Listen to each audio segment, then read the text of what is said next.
Hey guys, this is Dr. John, and this is the second part of my builder base series. And today we'll be talking about base building and how you can make a base that can win you some defenses.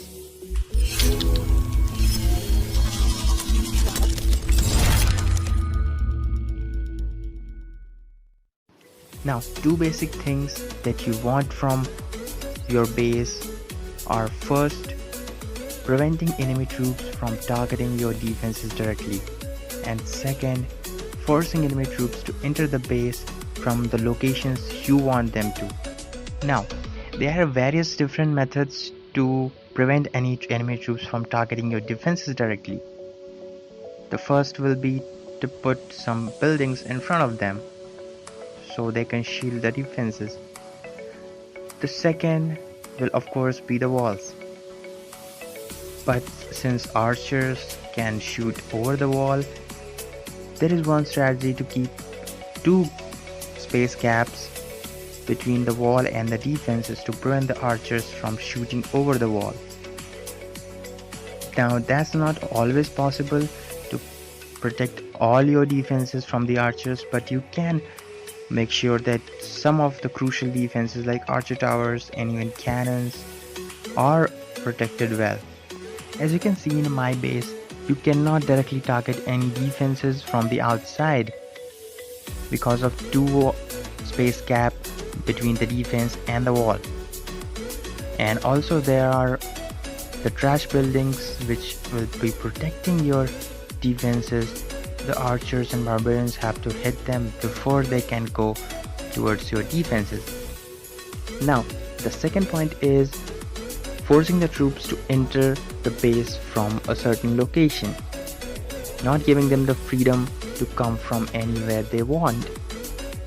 Now, to do that, you will be usually making some openings in your walls. So instead of targeting the walls, the troops like giants and barbarians will go towards the openings. Now, there are multiple types of bases that use openings. One that I see a lot is one single opening and then just continuous wall. But in those kind of bases, you could drop your giants exactly opposite of where that opening is and they will break the wall. To counter that, some people use double walls on the opposite side, like that very popular Builder Hall 3 base. And another way to do that is put two openings in your base, which is I have been using on the different bases that I have used so far, and I found it to be very successful. Once you have two openings in your base, the giants will go towards the openings, doesn't matter where they are dropped. And this is what I want from a good base. You just force the giants to go through the openings and not anywhere else. What that allows me to do is prepare my traps accordingly. My aim when making a base is to make a base that stops attackers below 50%. And since most of my bases I put my town hall pretty centrally, so if I can stop the attackers below 50%, then I know when I'm attacking, all I have to do is try to get over 50%. Even if I cannot get the town hall, I will win. So keeping that in mind, let's talk some building placements. Archer towers have the longest range among any defense in the game, and you want to use that. You want to use them at the long range setting to prevent enemy troops from sniping any buildings as far as possible. Now, if you put them on short range, you can get double the damage, but since 3 stars are not very common as of now, I don't see a point in doing that. You will be better off trying to prevent the enemy from getting a lot of percentage. About their placement, the main criteria is to cover as much of your base, as many buildings as possible with your archer tower.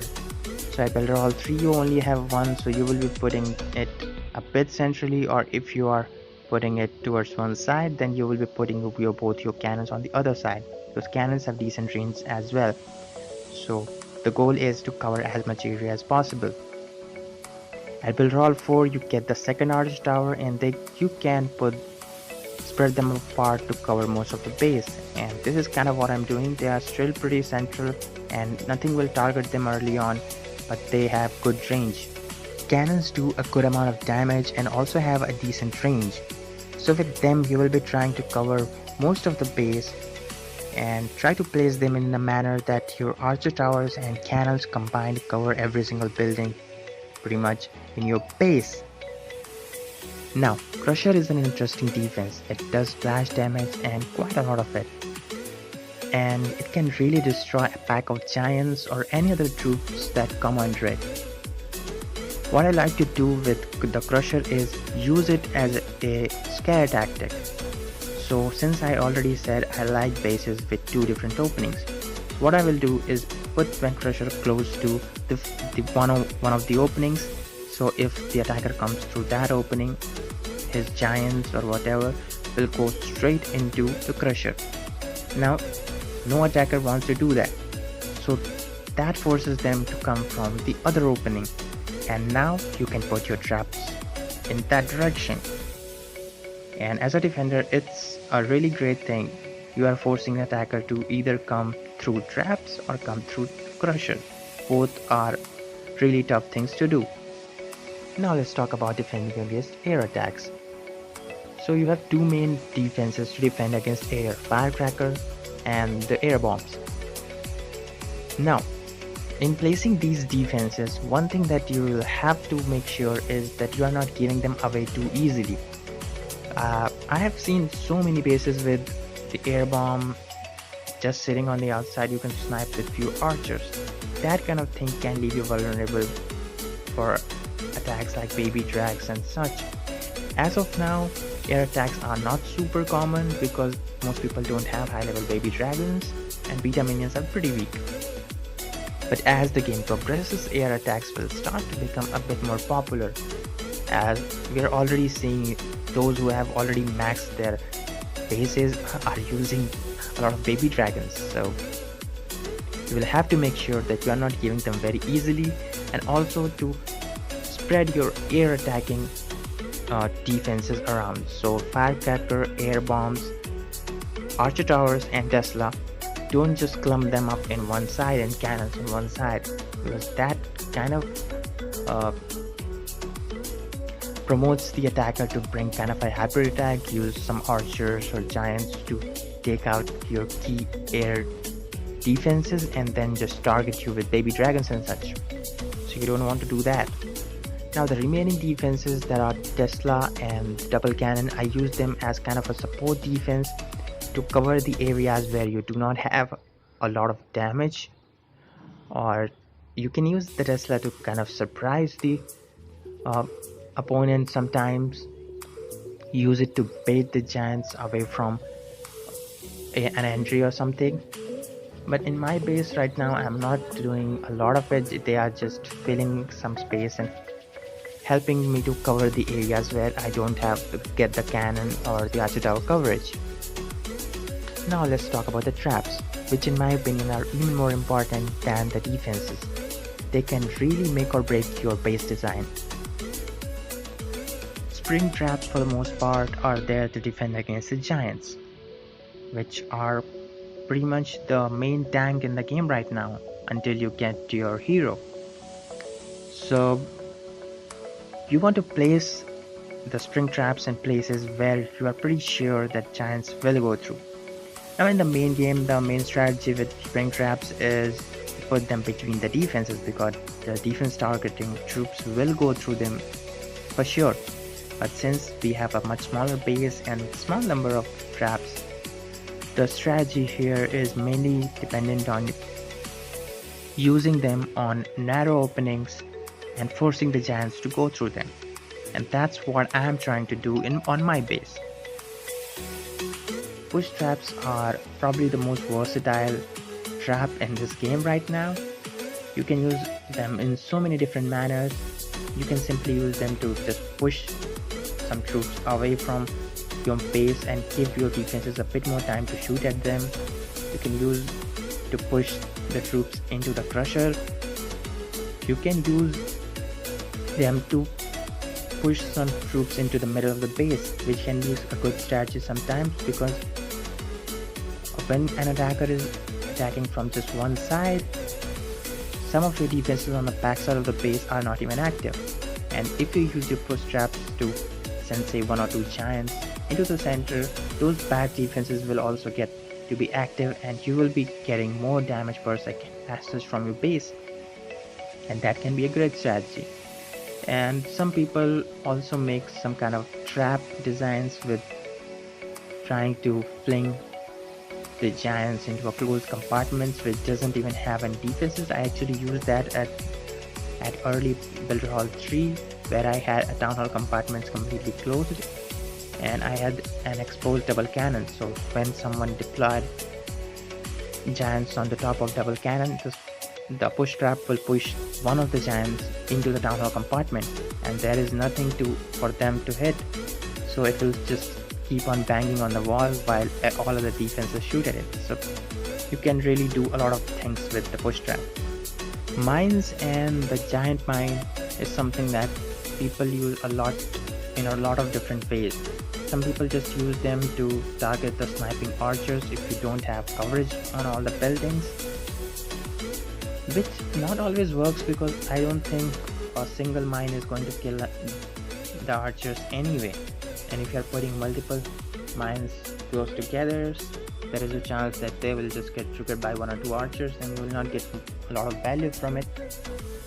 Personally, I like putting my mines slightly deeper into the wall, but not too deep. So probably in an area where the troops are entering the base, just entering the base, and they can really help in killing a bunch of archers and barbarians and such. My giant mine is even more deeper, so because I don't want it to get triggered by a single archer or something. I want it to target a whole bunch, and I have seen a lot of heavy barbarian attacks that have like 30 barbs and 20 barbs, and it helps a lot in defending against those. Now I think I have covered most of the things regarding how to make a good base, and a few words of advice from me will be to not make a base that has a closed wall structure. In the current meta, that can rather harm you. And not to copy a base from the internet completely. I mean, it's good to get a base from somewhere, because if you cannot make a decent base yourself,